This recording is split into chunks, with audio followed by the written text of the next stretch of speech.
Buenas tardes a todos. Vamos a empezar, si os parece, con una invocación con el fin de elevar nuestras mentes y poder entender y vivir todo cuanto esa tarde vamos a lanzar como mensaje teosófico en nuestra rama.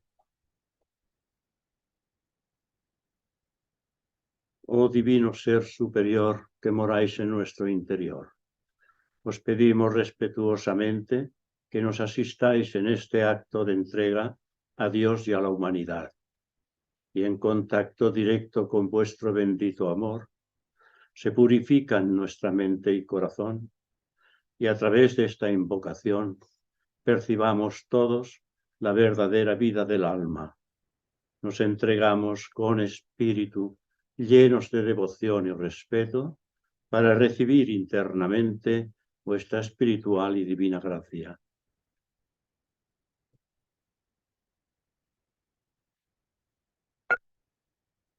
Muchas gracias.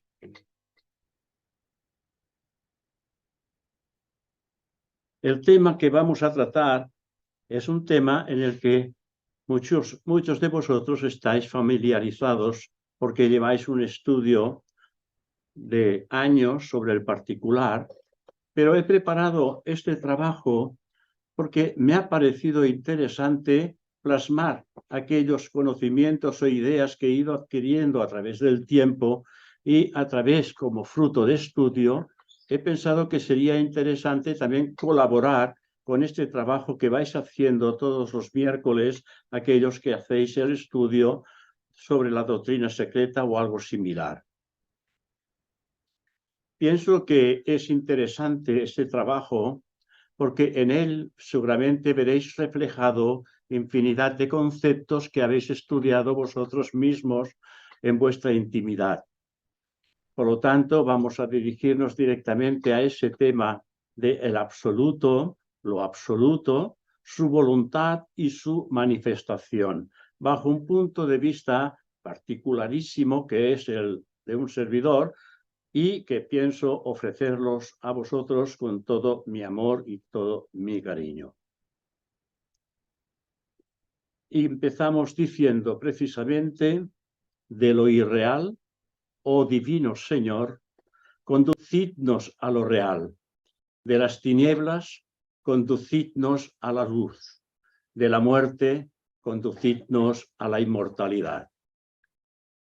Queridos hermanos y amigos, de eso va a tratar el verdadero tema de esta conferencia.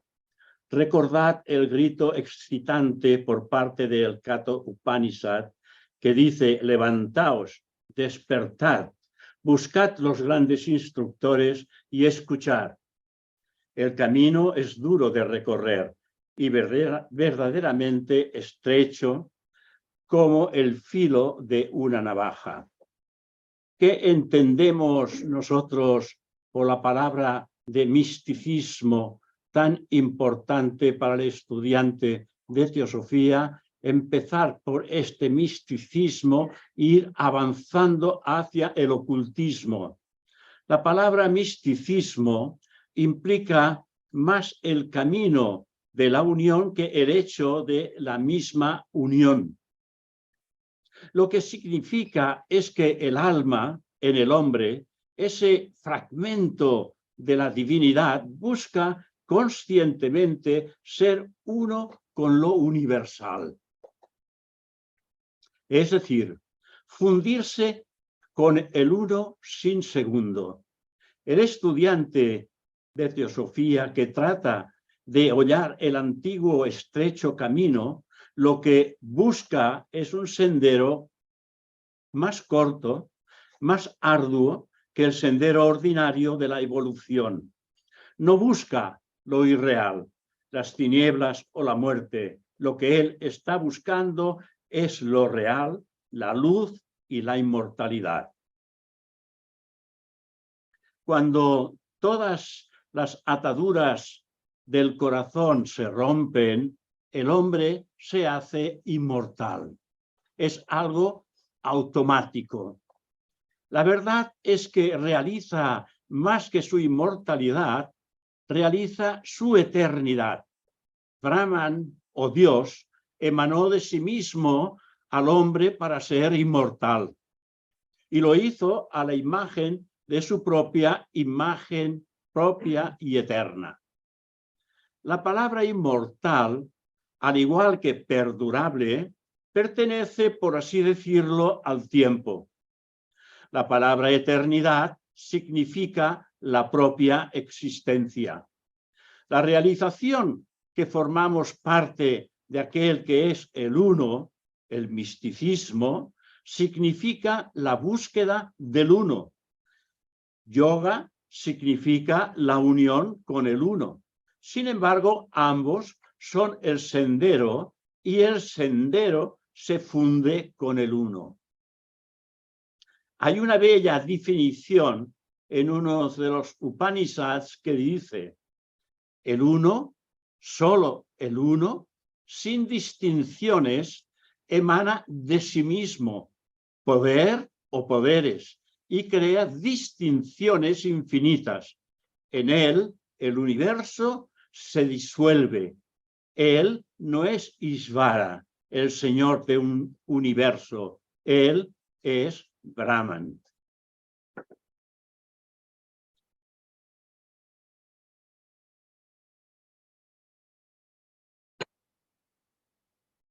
La verdad es que no nos damos cuenta que esta es la mesa, que esta es la meta de todas las religiones, los medios externos de buscar a Dios.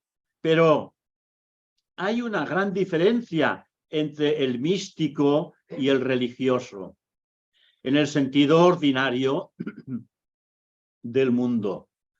Todos los místicos, en última instancia, están de acuerdo, mientras que los religiosos se distinguen por sus diferencias. El sendero del místico es uno y el mismo.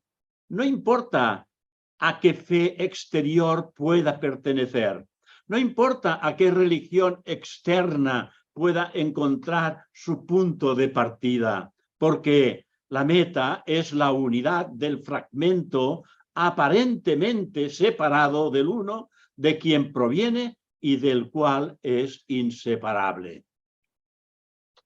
Ser místico significa desviarse en el sendero ordinario de la evolución y ascender rectamente, por así decirlo, hacia la cima de donde mora la gloria del yo superior, o Dios en el hombre. Los místicos huellan el mismo sendero, buscan la misma meta y emplean los mismos métodos, porque el sendero, los métodos y la meta es una y no hay otra. Los métodos son plenamente expuestos en los Upanishads y en los escritos de los iluminados rishis, los grandes instructores de la humanidad. Ellos han expuesto muchos detalles, muchas condiciones que son necesarias para hollar el sendero. Las condiciones son duras. Es absolutamente inútil el tratar de menospreciarlas o disimularlas con palabras suaves o sentimientos tiernos. El hombre que quiere ser místico está lanzando un reto a la naturaleza externa, diciendo que llevará a cabo en pocas vidas lo que durante millones de años se permite a la masa de los hijos de los hombres. Las dificultades no pueden comprenderse hasta que la persona empieza a hollar el sendero.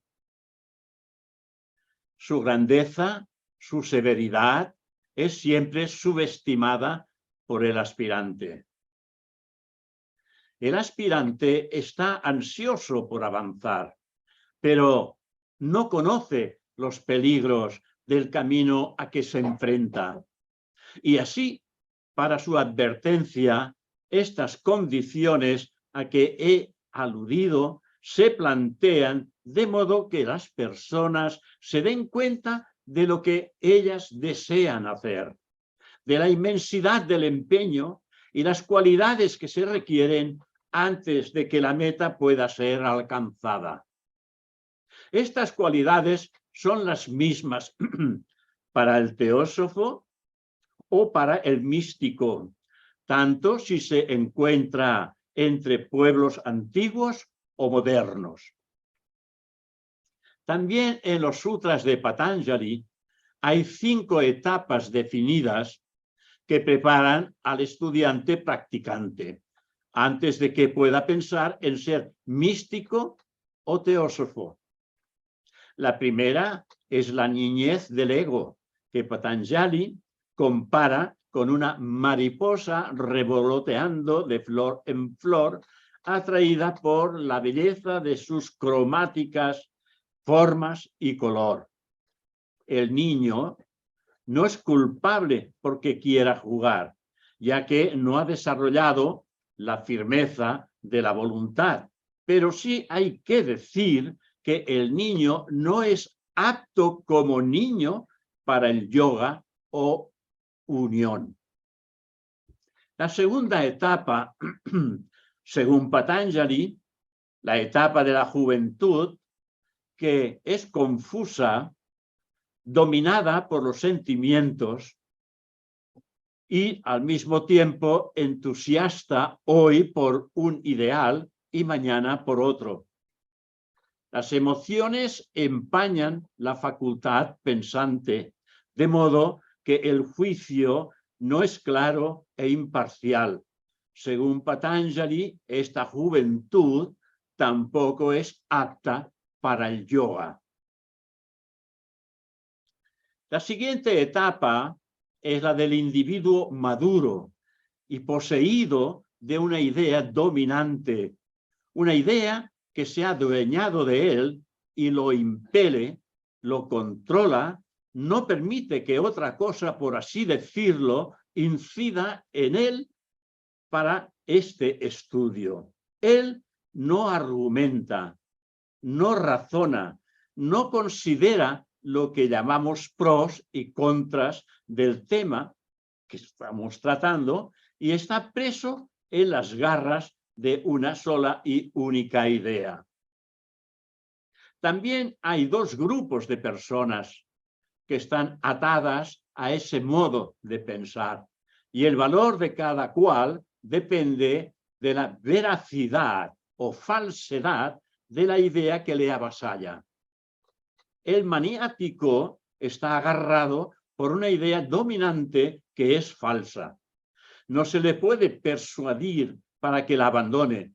Está aprisionado de tal modo que no puede sacudírsela de encima. Hay otra idea fija, la que produce al héroe o al mártir. No se puede argumentar ni razonar con ellos. Lo dejan todo a un lado. Podemos arguir con ellos sobre la opinión pública, las responsabilidades de familia, el amor paterno. A nada prestan oídos, solo tienen una cosa ante sí y la persiguen ante todo riesgo, ante toda certeza de destrucción.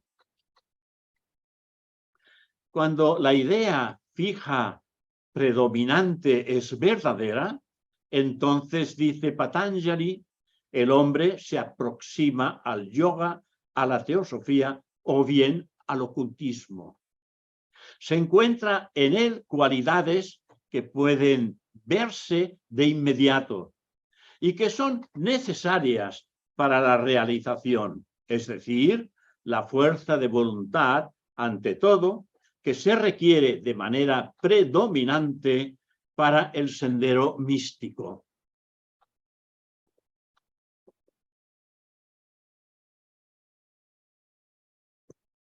Viene entonces la cuarta parte, en la que el hombre se mantiene aparte de sus ideas y elige entre ellas las que él ha de seguir.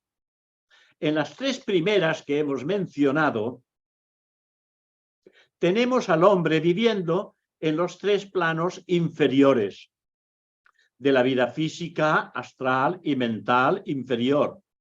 A su debido tiempo pasa al plano inmediato superior, el plano del ego mismo, y descubre que él no es los pensamientos, no es las emociones, ni tampoco el cuerpo. Ahora es el poseedor de la idea. Ese hombre, dice Patanjali, es apto para la teosofía, el yoga y el ocultismo.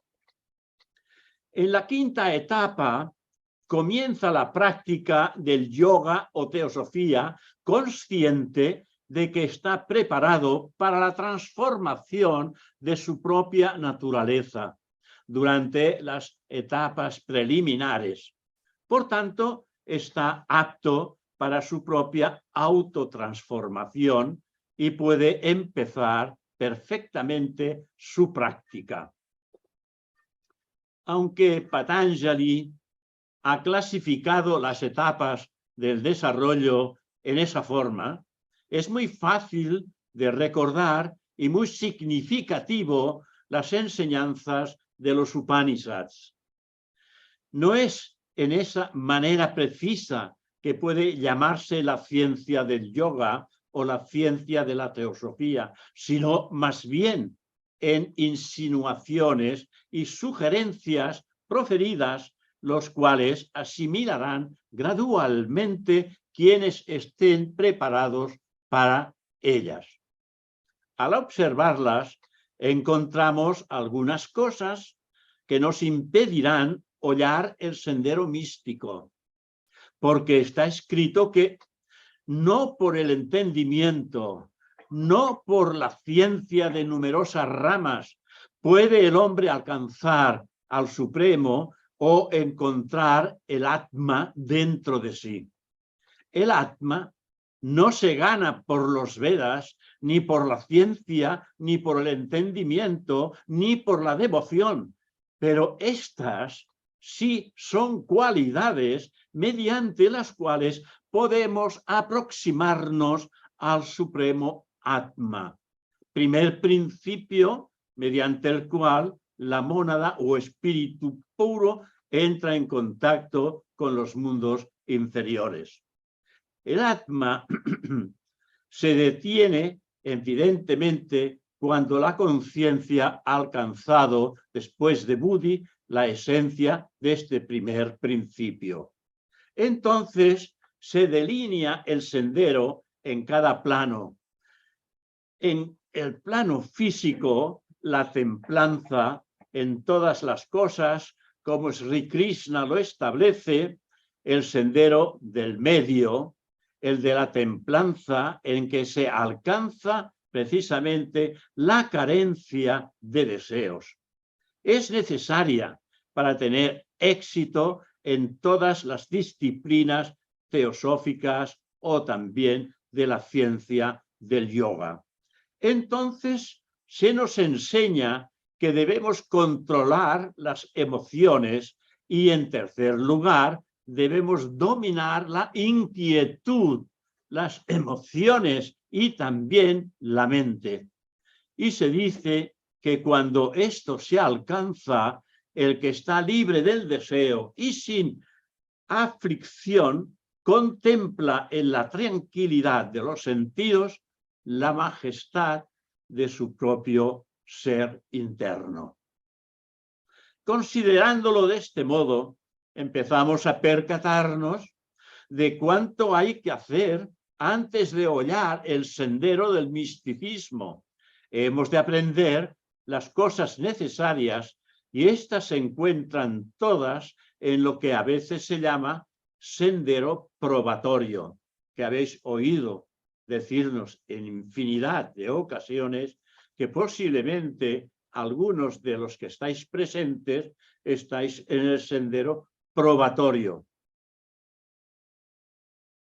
Este sendero no es para los débiles, no es para los muchos, sino para los pocos, para aquellos que están preparados para entrar en él. Perdonad que beba tantas veces seguido, pero la medicación que tengo obligado a tomar me hace que refresque la boca de vez en cuando. Así que aquellos que están ya preparados para entrar en este sendero probatorio, descubren que el intelecto hace falta en el camino, pero que más allá de cierta etapa, el intelecto se sume en el silencio y no puede llevarnos más adelante. Hay que buscar unas nuevas modalidades que por el momento están latentes en nuestro interior y que deberemos, o deberá, mejor dicho, la conciencia atravesar la frontera que nos separa de ese otro intelecto brillante que trae consigo la percepción de Buddhi. Sucede lo mismo con la devoción, por profundo que pueda ser. No puede por sí misma conducirnos al Supremo, pero en el corazón del perfecto devoto, la sabiduría brota en el curso del tiempo, puesto que ninguna facultad del ser en mayúsculas puede desarrollarse sola. Esta sabiduría trae otras consigo, puesto que todas han de fundirse en una. Y aunque estoy hablando de los tres senderos de unión, el sendero de la sabiduría, el sendero de la voluntad y el sendero de la actividad, sin embargo, estos tres senderos se funden en uno solo, en único sendero que conduce a la realidad una. Todas las facultades del intelecto han de elevarse a la razón pura, esa gran facultad de Buddhi que se encuentra aún más allá del esplendor de Manas superior. El deseo se convierte entonces en el inmóvil poder de la voluntad y ha de cambiarse en sacrificio, porque solo la acción que es sacrificio nos ata al mundo. Ambas son muy diferentes en sus resultados sobre el carácter, muy diferentes en la dirección que le imprimen en la voluntad y en la evolución, y que nos atan a la giratoria rueda de la vida. Solo hay un medio para que estas ataduras exquisitamente denominadas ataduras del corazón se rompan, se fundan. Es por el sacrificio que mediante toda acción es vista como realizada por Brahman o Dios, y el sentido de separatividad se pierde por esta misma actividad en la que se ponía gran énfasis en la vida inferior del hombre. Ahora bien, lo que he estado diciendo es la esencia misma del misticismo, que se manifiesta en muchas formas de expresión, algunas oscuras, otras claras, que aparecen en todas las épocas del mundo. Cada vez que los hombres buscan la unión con lo supremo, encontraremos al místico, al yogi, al teósofo en todas las esferas de la vida, ricos o pobres, aristócratas o de humilde cuna, príncipes o labriegos, pero todos ellos trabajando con el mismo espíritu y hollando el estrecho sendero hacia una misma meta. Aún sin saberlo, siempre hay un instructor junto al auténtico buscador. guiando su más rápida evolución, templando su fortaleza según se desarrolla para las dificultades y obstáculos que tiene que vencer. Nunca está realmente solo, aunque en apariencia es el más solitario de los hombres. Demos libremente cualquier conocimiento que adquiramos, de modo que cualquier alma sedienta del agua del conocimiento pueda recibir una o dos gotas de este néctar teosófico o yógico. Y esa agua que daremos a otros se convertirá en un manantial de vida para nosotros por detrás del velo que oculta la auténtica realidad de aquello que somos verdaderamente. No temamos a las tinieblas ni a la oscuridad. Muchos las han atravesado antes que nosotros. Nada se nos oculta que podamos tocar.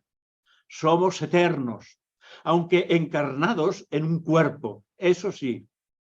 Quizá no lo habéis pensado, pero lo que buscamos no es el conocimiento de lo externo, sino la realización de lo interno, de nuestro propio ser, que es uno con la vida universal. En los momentos de más oscuridad, recordaremos la luz. En los momentos en que lo irreal nos ciega, recordaremos lo real. Y así, a través de lo irreal, podremos asirnos a lo real.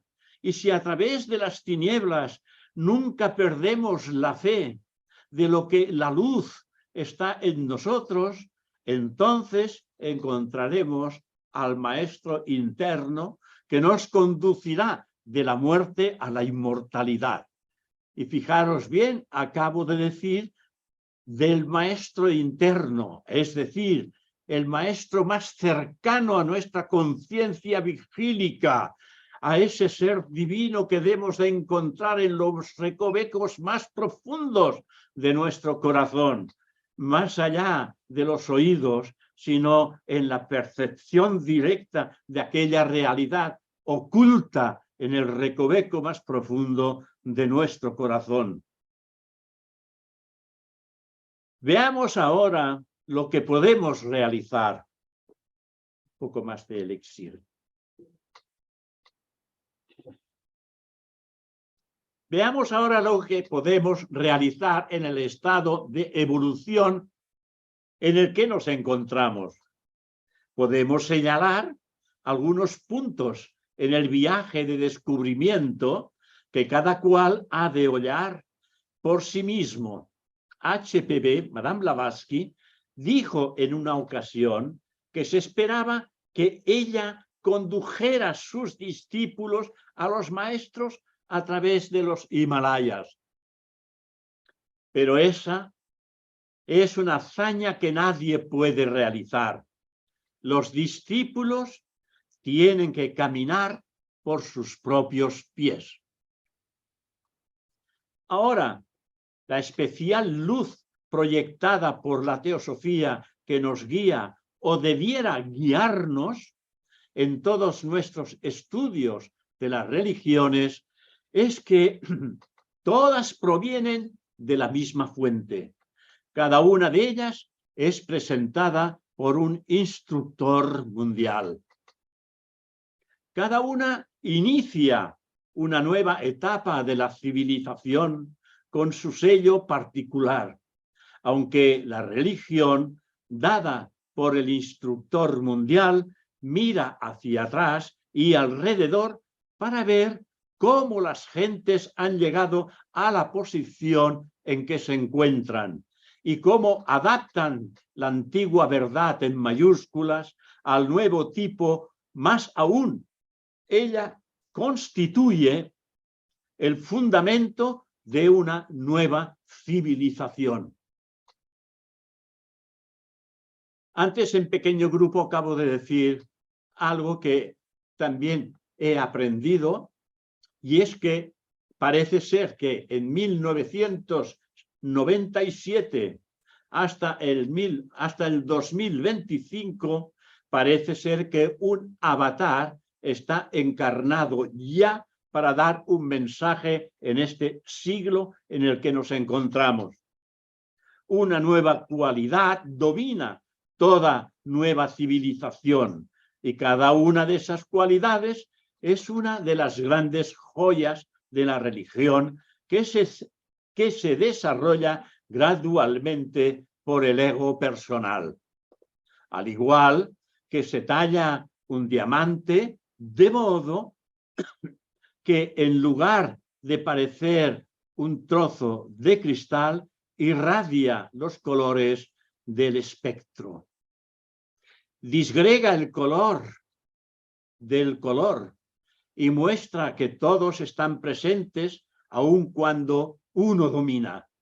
El diamante perfecto que refleja todos los colores de la luz blanca es el más valioso de todos. A veces se obtienen diamantes de color distinto, amarillo, azul y hasta negro, según dicen los entendidos. Lo primero que hay que observar, queridos amigos, es la peculiaridad de cada religión. ¿Qué es lo que habrá de abocar en la subraza a la que se le comunica? ¿Cuál es la cualidad especial que habrá de despertar en esta subraza? ¿Y cuál es la contribución de esta subraza a la perfección final de la humanidad? Hay un término empleado por la señora Blavatsky y por muchos de los grandes instructores que dicen: el hombre celeste, en un sentido, significa la perfección de una raza raíz. Hay que entenderlo, la perfección de una raza raíz. Nosotros, en el momento actual, nos encontramos en la quinta raza raíz aria. Y en esa quinta raza raíz aria hemos de alcanzar la auténtica perfección. Un poco más adelante también hablaré de aquellos que no puedan llegar a alcanzar al final de esta quinta raza raíz el grado de conocimiento, preparación y purificación del carácter, que es lo que va a ocurrir con el fin de que nos demos cuenta de que es imprescindible aprovechar la ocasión que se nos ha dado para bucear seriamente en los conocimientos teosóficos, que son los únicos por el momento que tenemos y que nos van a conducir a la auténtica liberación con la que todos estamos soñando.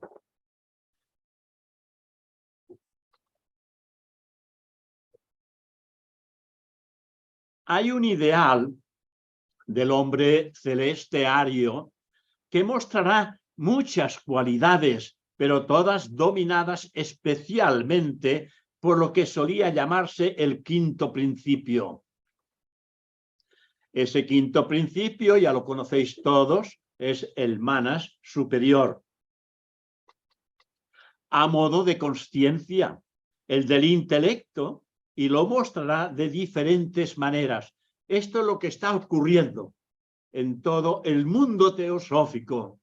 Hay un gran desenvolvimiento del intelecto que lo está preparando de diferentes maneras para que esa conciencia que poseemos todos y que es la auténtica realidad que va a desarrollarse para entrar en el mundo del uno a su debido tiempo, es precisamente lo que hemos de estar trabajando en todo momento. Esto aparecerá en cada subraza. Esto ha aparecido en cada subraza también. Pero estamos en la quinta subraza, por lo tanto, en la quinta subraza, por lo tanto, también aparecerá en nuestra quinta subraza aria. ¿Cómo no? Cuando entremos en esa quinta subraza, además de cualquier otra subraza, mostrará lo que podemos llamar subcualidades que están dominadas y coloreadas por la mente.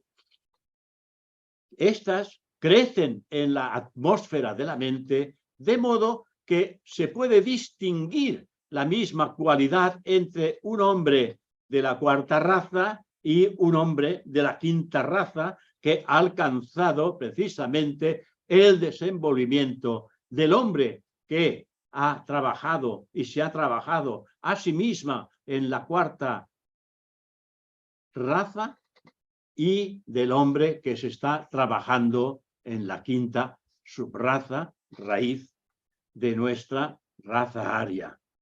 Cuando entremos en nuestra quinta ronda, no hablo de la ronda en la que nos hallamos, sino en la próxima ronda, en la quinta ronda, se nos confirmará lo que la señora Blavatsky, ella nos apunta, ella nos dejó dicho, lo que el intelecto significa en realidad. Actualmente tenemos el manas desarrollado de la cuarta ronda de nuestra cadena. Por lo tanto, está mayormente oscurecido por kama. Sabéis que kama es deseo y deseo hoy domina la mayor parte de nuestra personalidad. Y no hay por qué entristecerse por ello, porque hay una gran parte de nuestra personalidad que está latiendo por alcanzar una percepción del mundo espiritual velada por el momento en todos nosotros, porque es el momento del ascenso y ahí se irá desvelando y el deseo se irá apagando, porque realmente nos iremos alejando exactamente del mundo material concreto. Y aunque está desarrollado hasta un punto en que a nosotros con frecuencia nos puede parecer magnífico, en los genios de las razas se nos dice que cuando lleguemos a la quinta ronda, es decir, a la próxima, y la quinta raza, es decir, de la quinta ronda y la quinta raza, estamos en la cuarta ronda, pero quinta raza. Tendremos un brillo y poder de intelecto que no podemos concebir en el presente, porque habrá pasado toda una ronda y habremos alcanzado el globo nuevo mediante el cual estamos o estaremos viviendo. Esa imagen del hombre celeste nos muestra un solo cuerpo, por así decirlo, en el cual todas las cualidades de la raza están presentes y también las subcualidades. En el hombre tenemos la triplicidad de Atma, Buddhi y Manas. Todos conocéis el septenario del hombre y por lo tanto tenéis el conocimiento de lo que llamamos la tríada superior. Esa tríada superior a la cual le llamamos Atma, Buddhi, Manas.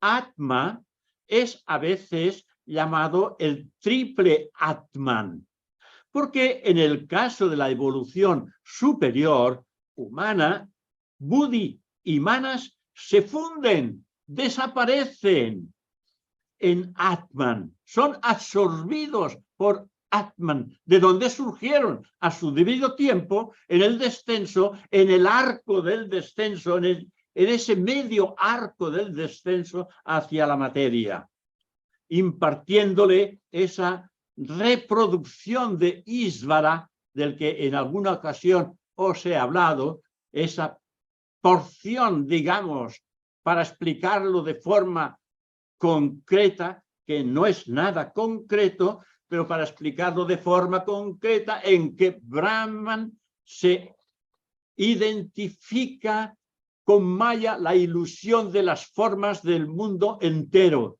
a través de lo más elevado a lo más grosero, hasta llegar a los elementales más densos. Por lo tanto, Brahman en las formas le llamamos este nombre de Isvara. Por lo tanto, Isvara también, o Brahman, que es Isvara, dentro de las formas, está en vuestro interior.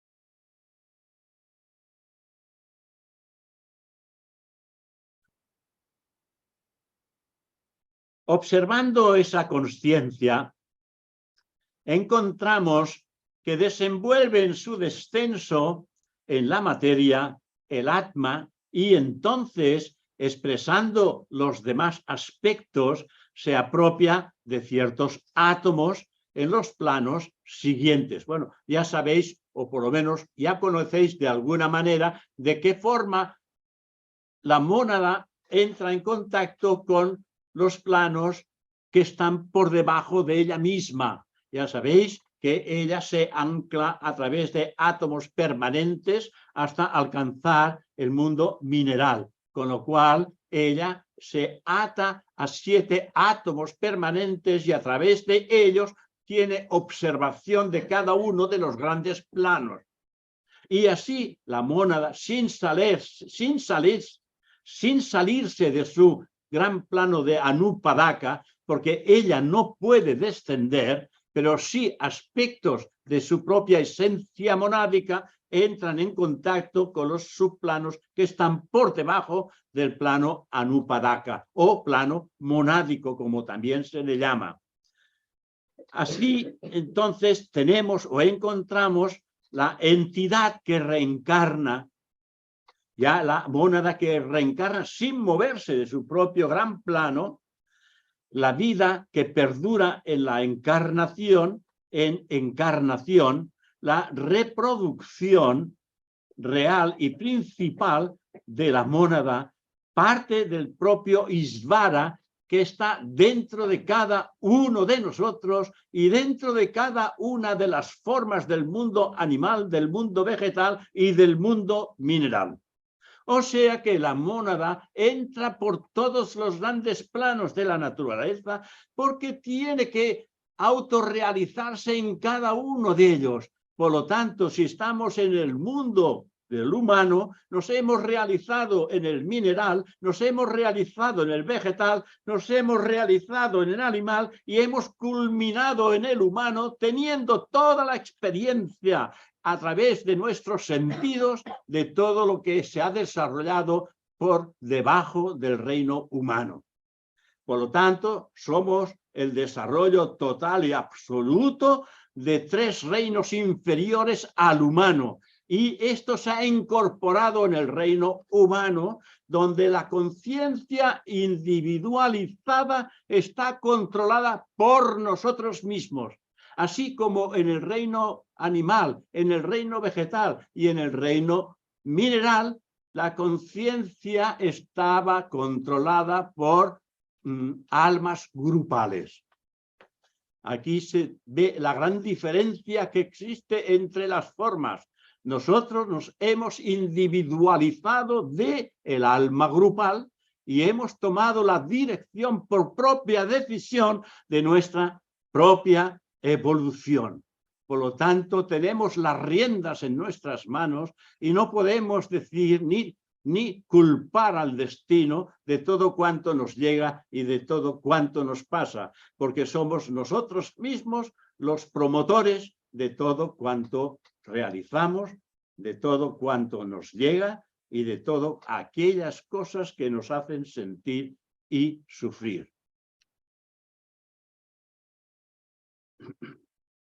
Luego tenemos el reflejo de las divisiones inferiores que llamamos la personalidad del hombre, es decir, el estado actual, el que nos hallamos en la actualidad.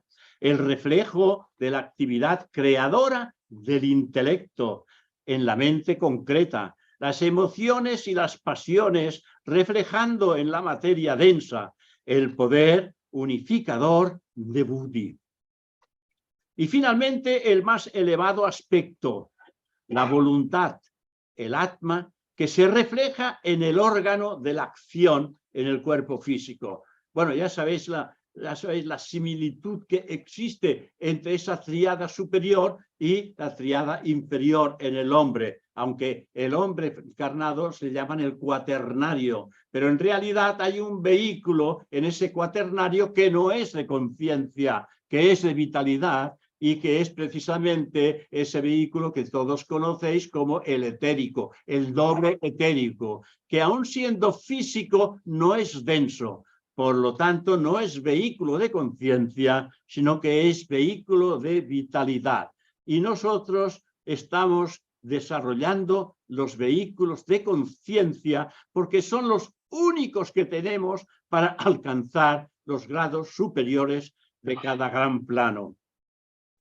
Así que cuando tengamos ese bosquejo en nuestra mente, de modo que esté siempre en ella con el fin de que los diversos estudios que emprendamos se acomoden a él, casi instintivamente encontraremos que nuestro estudio se hace mucho más claro, más fácil, y tal vez eso es necesario cuando nos enfrentamos al tema enormemente complicado de las filosofías del mundo. Perdonad un momentito, que ya he vaciado un vaso y voy a llenar otro. Y seguramente también lo vaciaré. A vuestra salud.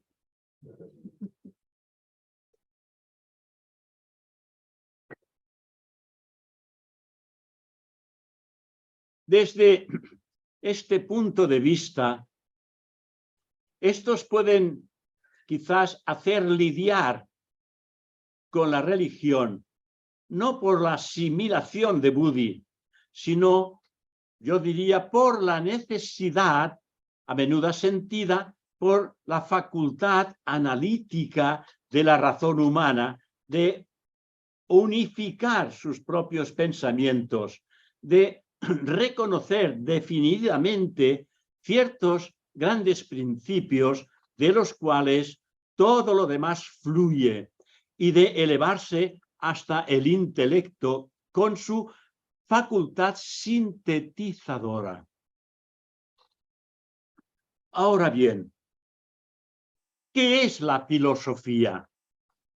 La palabra significa amor a la sabiduría. Pero cuando inquirimos lo que realmente es, encontramos que es el empeño intelectual de comprender un universo del que todos hacemos parte, cuando en realidad uno piensa lo más importante es comprender quién soy yo. En casi todas las filosofías, el objeto principal de la búsqueda es la naturaleza de Dios.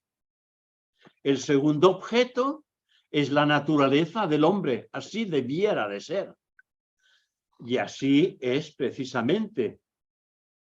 Ambos se combinan y la filosofía intenta averiguar y expresar la relación que existe entre ambos conocimientos. Tenemos pues a Dios y al hombre simbolizando el universo, el yo y el no yo, y la relación entre ellos, y así el constante empeño del intelecto superior humano es formar un sistema intelectual que debe ser completo en todas sus partes con respecto a este gran triple objeto.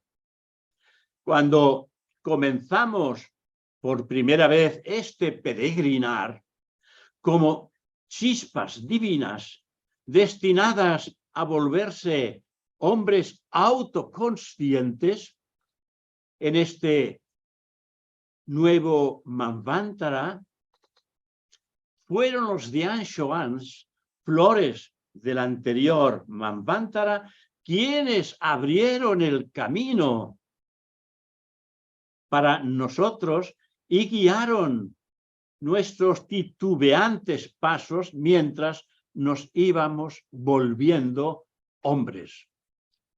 Encarnaciones de nuestros superiores seres. ¿Qué es el hombre? La encarnación de un superior ser, hoy por hoy encarcelado en una prisión de huesos y de carne. Pero cuando nos volvimos entidades u hombres autoconscientes, porque vosotros y yo somos autoconscientes en el plano físico, empezamos a guiarnos a nosotros mismos, porque tenemos las riendas, por lo menos debiéramos tener las riendas y conducir nuestros instintos.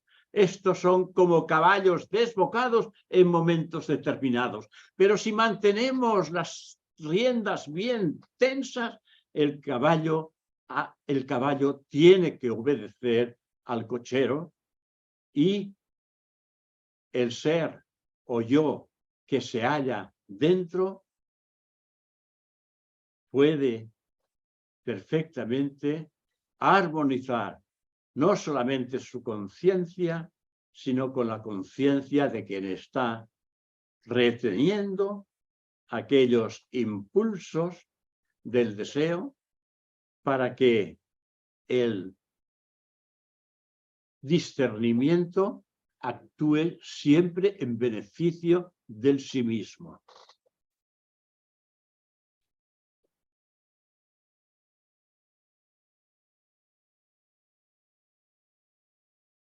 Madame Blavatsky, ella dejó dicho: es nuestro más alto deber y nuestra más brillante esperanza en nuestro destino futuro volvernos nosotros mismos seres parecidos a dioses. Y de ahí en adelante, en nuestro turno, informar, inspirar y guiar a las entidades menos evolucionadas en futuros manvantaras. Porque, como iréis viendo o iremos comprendiendo a lo largo de esta tarde, si logramos alcanzar el pralaya según la indicación del Manvantara, nos convertiremos en aquellos individuos que podrán perfectamente guiar a las nuevas humanidades como los grandes maestros de la fraternidad blanca, aunque sin conocerlos, ellos nos están guiando actualmente en nuestro Manvantara.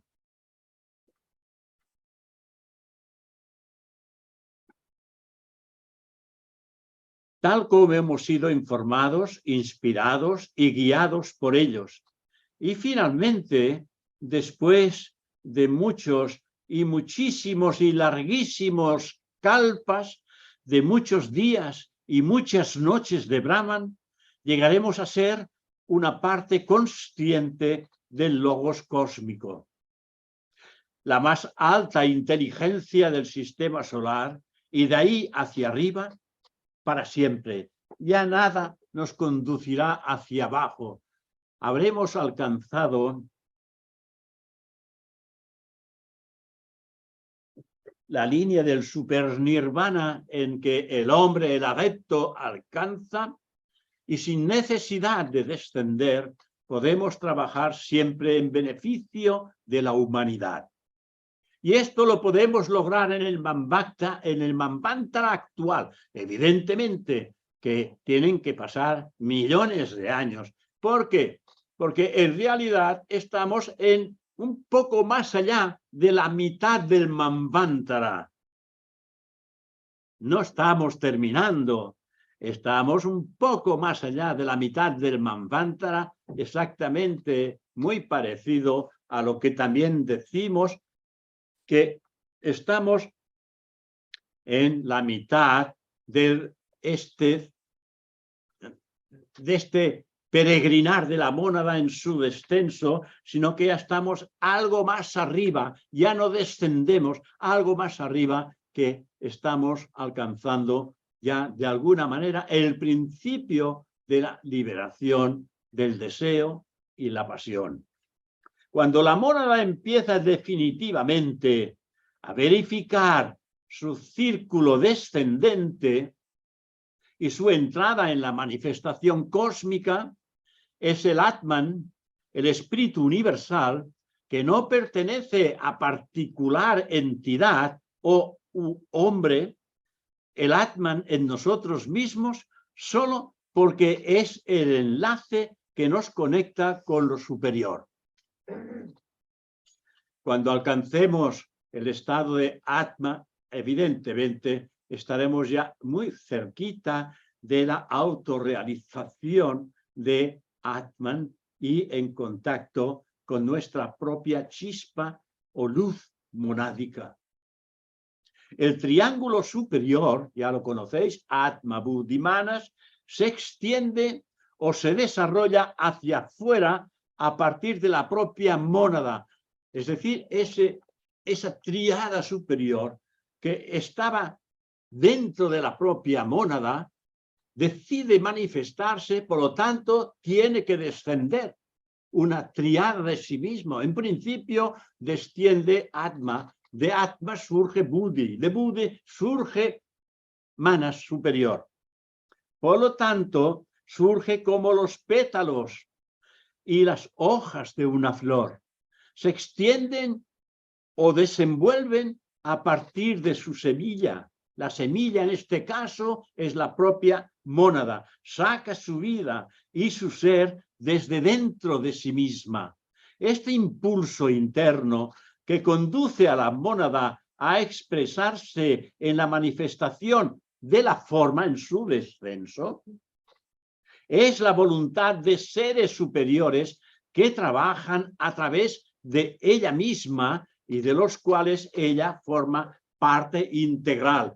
Cuando llegas a entender y comprender cómo y de qué manera fluye esa vida desde el germen principal, que es la propia mónada, que todo surge y que realmente esa mónada somos cada uno de nosotros, y que hoy por hoy desconocemos esa realidad una, pero que a finales de esta, digamos, próxima ronda tenemos el deber y la necesidad de conocer esa esencia de lo que es esa mónada para poder trabajar y finalmente fundirnos en ella.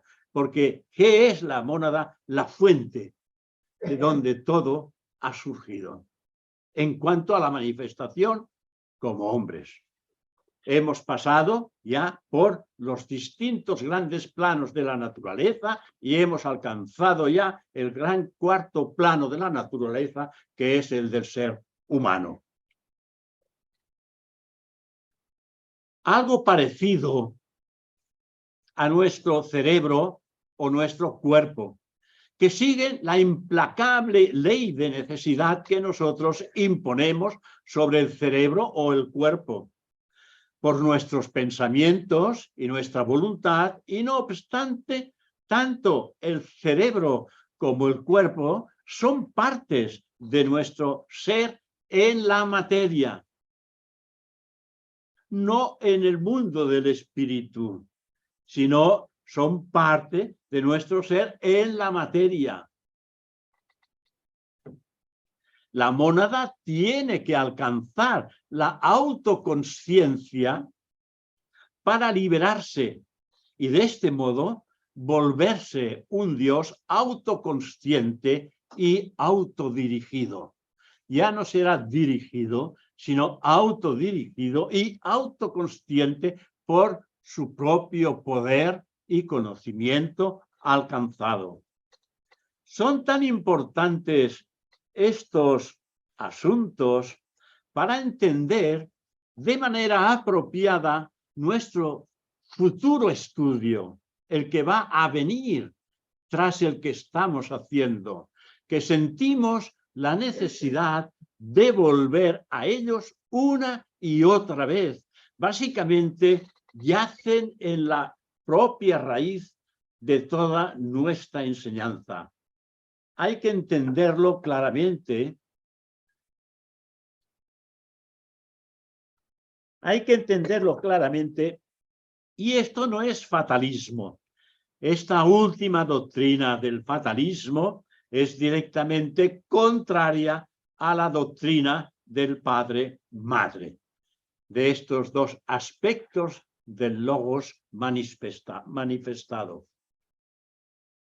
Así como el huevo desenvuelve en su interior el germen que llegará a ser el futuro polluelo, el óvulo humano desenvuelve el germen dentro de él que llegará a ser el futuro niño u hombre. De manera similar, el universo se desarrolla así como un átomo y también la propia mónada. Todo tiene su germen o semilla. El óvulo humano, la semilla de una planta, no son más que un huevo. La forma de vida puede diferir, pero no tiene nada que ver con el principio de desenvolvimiento del que estamos actualmente hablando. La envoltura dentro del huevo áurico envuelve el germen de la individualidad. En nuestro estudio teosófico vemos que el mundo superior se desenvuelve a sí mismo y de sí mismo. Emana o desarrolla el segundo mundo. De este modo, volviéndose el segundo mundo, es al mismo tiempo tanto el padre como la madre. El segundo mundo es el hijo del primero. El tercero es hijo del primero y del segundo. Y el cuarto, el mundo de las cáscaras o cuerpos físicos. Nuestro cuerpo es la cáscara que encierra dentro aquello que va a fructificar cuando realmente la cáscara se rompa y el tallo ascienda hacia los cielos. Sin embargo, cada esfera o mundo superior permanece intacto en su propio plano, aunque desarrollando de sí mismo el próximo y subsiguiente mundo inferior.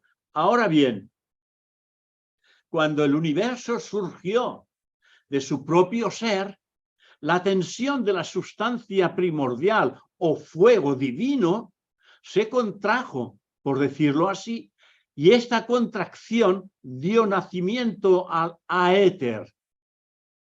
Y luego, al distenderse, la tensión dio nacimiento al aire, y este al agua, y finalmente a la tierra. Me refiero a los elementos o semillas de estos. La tierra, el aire, el agua y el fuego, que vemos en nuestro derredor, no son solo ejemplos materiales de las semillas elementales de las que estos respectivamente emanan. Todas estas cosas pueden ser respectivamente transformadas una en la otra. El sueño de los iniciados tiene como objetivo transformar lo vil en puro, lo material en lo espiritual. Regresando de nuevo a nuestro tema principal del absoluto, su desenvolvimiento y su emanación, la mónada, es decir, la raíz de la individualidad, porque lo que es la parte superior del hombre se le llama la individualidad, y esa individualidad tiene la raíz en la propia mónada, Por lo tanto, la mónada, es decir, la raíz de la individualidad de una jerarquía, efectúa su ciclo descendente en la materia y expande de sí misma externamente sus propias sombras o vehículos inferiores. Estamos ya en la parte final de esta charla y de alguna manera estoy sintetizando, ya he empezado a sintetizar todo el proceso de lo que hemos estado describiendo hasta este momento con muy poquísimas palabras. O vehículos inferiores que constantemente se van volviendo más densos en proporción directa al descenso de la mónada. Que queden muy bien grabadas estas palabras en vuestras mentes, porque clarificarán enormemente el estudio que estáis realizando constantemente en vuestra intimidad. Porque es importante que queden muy claras estos conceptos, porque ayudarán a esa concepción de un estudio que dé su fruto a su debido tiempo. En relación a lo que estamos diciendo, surge la pregunta: ¿qué hay de aquellos mundos inferiores?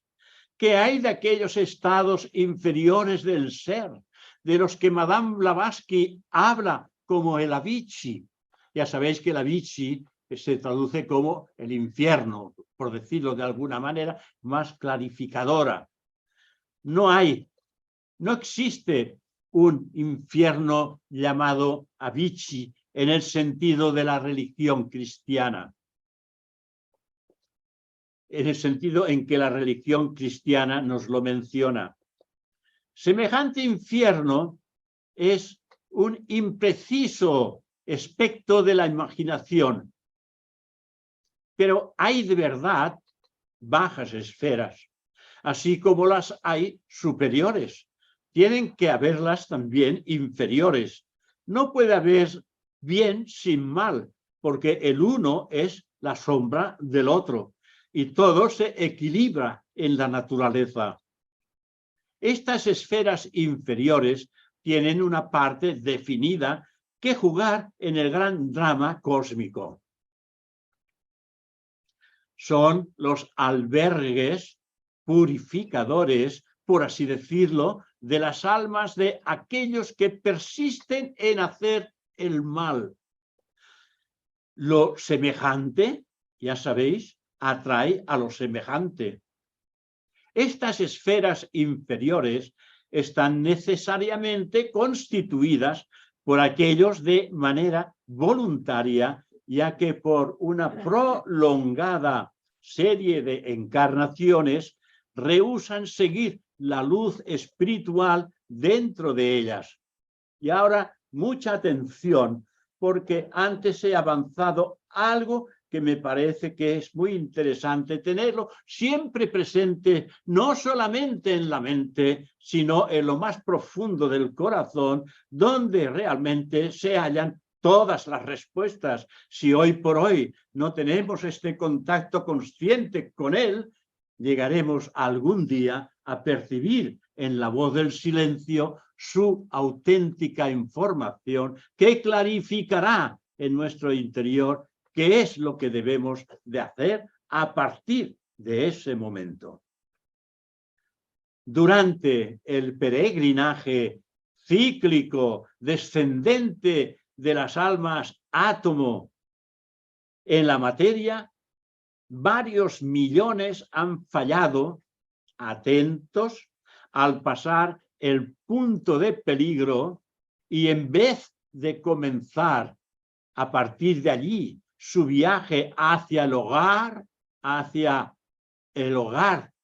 que es la mónada propia, por el arco luminoso, el arco ascendente, son arrastrados a la terrible vorágine de la corriente que desciende más aún en la materia, cuando en realidad Ahora es el momento de alejarnos de la materia y, por lo tanto, a un sufrimiento relativamente más grande. Estas almas tienen que esperar, tendrán que esperar hasta que venga de nuevo su tiempo en el próximo Manvantara y otra oportunidad en el futuro Kalpa, en el tiempo de los tiempos de la tierra, en ese día de Brahman, en ese Manvantara de 7 rondas, todo ha terminado ya para ellas. En ese Manvantara ya se les terminó la oportunidad de ascender el arco ascendente hacia la mónada, porque ellos no han seguido el ritmo y se han sentido atados al mundo de las formas. Todo ha terminado para ellas en lo que respecta a su viaje consciente de regreso a la fuente divina, a la fuente directa. El polluelo no crece en un día. El niño no se vuelve hombre en una semana. Su alma no se desarrolla dentro de él en una quincena. Pero el hombre que está en el interior, eso es el ser real. Eso deberá seguir creciendo para volverse más y más grande y noble. Es para esto que en realidad vivimos.